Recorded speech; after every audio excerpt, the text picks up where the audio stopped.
નમસ્તે મિત્રો, હું છું પ્રતાપ ભટિયા. ફરીથી એક વિડીયોમાં તમારું સ્વાગત છે. મિત્રો, તમે આ વિડીયોની આગળ એક નાનકડી વિડીયો ક્લિપ જોઈ. વિડીયો ક્લિપની અંદર નાગા સાધુ ભાઈ એક સાધુની જોરદાર સર્વિસ કરે છે. હવે તમે આ પૂરો વિડીયો જોશો ને ભાઈ, તો હું ગેરંટી આપું છું તમે એવું જ કહેશો કે આ સાધુની ભાઈ થોડીક વધારે સર્વિસ કરવાની જરૂર હતી. આ સાધુભાઈ છે ને બહુ ઓછી સર્વિસ કરી. એટલે મિત્રો શું ઘટના ઘટી હતી એ જોવા માટે તમે આ વિડીયોમાં કન્ટિન્યુ બન્યા રહેજો. હવે તમે જાણો છો કે પ્રયાગરાજની અંદર જે મહાકુંભ મેળો થયો હતો, મહાકુંભ મેળાની અંદર લાખોની સંખ્યામાં નાગા સાધુઓ ભેગા થયા હતા. હવે મિત્રો સાધુઓ ભેગું એક ભેરૂપિયો, હું કોઈ ધર્મનું નામ નથી લેતો, બીજા ધર્મનો એક ભેરૂપિયો નાગા સાધુઓ ભેગો પ્રવેશ કરી લીધો હતો પ્રયાગરાજની અંદર. હવે સાધુઓને તમે ખબર છે ભાઈ, ખૂટો છટકે તો બહુ ખતરનાક હોય.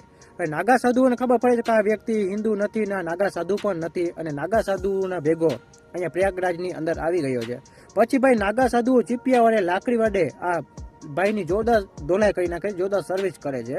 હું તમને વ્યક્તિનો પૂરો વિડીયો બતાવીશ. મિત્રો, વિડીયો જોવા માટે તમે વિડીયોમાં કન્ટિન્યુ બન્યા રહેજો. પણ મિત્રો હા, જો તમે હિન્દુ થવા પર ગર્વ કરો છો તો આ વિડીયોને હમણાં લાઇક કરી દેજો. અને જો તમને મારા વિડીયો ગમતા હોય ને તો જ તમે આ ચેનલને સબસ્ક્રાઇબ કરજો. અને આ મિત્રો તમે એ પણ જણાવજો કે મહાકુંભ મેળો જે પ્રયાગરાજની અંદર થાય છે એનું શું મહત્વ છે. તો મિત્રો તમે આ વિડીયો જુઓ, આ વિડીયો ખૂબ વાયરલ થઈ રહ્યો છે અને વિડીયોને તમે આગળ જરૂર પણ શેર કરજો.